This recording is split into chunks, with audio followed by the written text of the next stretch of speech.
things right. I mean, the challenges that we see in senior school Hesbon today, one looks at them and asks the question, if you look at those in school right now, started at grade 3, if I'm not wrong, they've gone through the process that now they are in senior school. And this is that class that is called the guinea pig of CBE. Each and every single challenge, they are the ones who've dealt with it. But we're talking about close to 9 years of the same, right?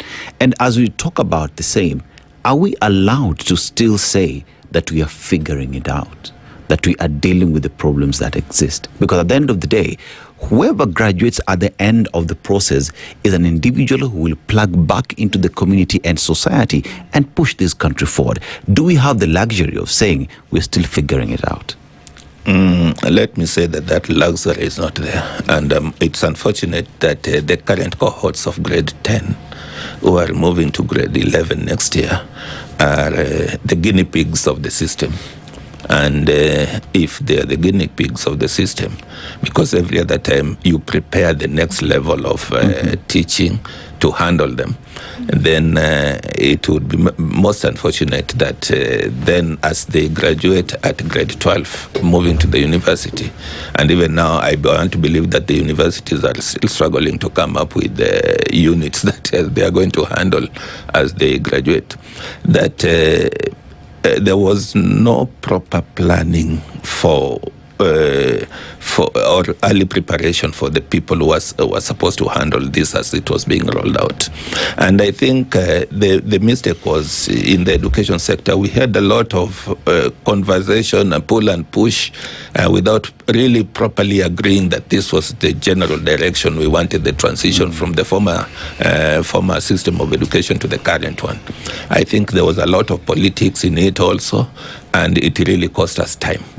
And so even as we are now moving to the current grade 10, moving to grade 11, I can see now is when we are struggling to retool the teachers at secondary school level. We are struggling to retool them. It is fortunate that at some level, the universities, not the universities, but the teacher training colleges are graduating teachers who are CBE compliant, but now recruiting them to the field to come and fill in the gap is another challenge, because also there is the recruitment. People are saying that maybe first out of college, first in. And you know, first out of college are those who are not CBE compliant. Exactly. Yeah, they are not CBE compliant. And we have the CBE compliant who will end up not even being recruited. So we are not really dealing with the challenge that is there.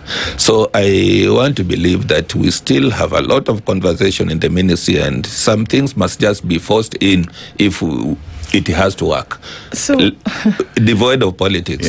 Devoid of politics. And devoid of what you are saying. Politicians employing on behalf of TSC. Okay. Because since we've decided to open the door, let's walk in. Is that not true? No, I'm on that. Okay, let's go. I'm on that. Because now the level of employment that we are having now should not be bora kazi mtu apewe kazi. It is you upewe kazi kwa sababu that skill and that knowledge that you have is relevant to the competency-based education that we want to apply. And we have the 3 pathways. Each and every pathway should be well equipped, even as we want the children to learn. When we want to talk about social sciences, we want to talk about creative sciences, we want to talk about STEM. When we are recruiting, when you give a politician letters to go and give out, will they be considering all these factors and all these shortages that we have in the areas of need and demand?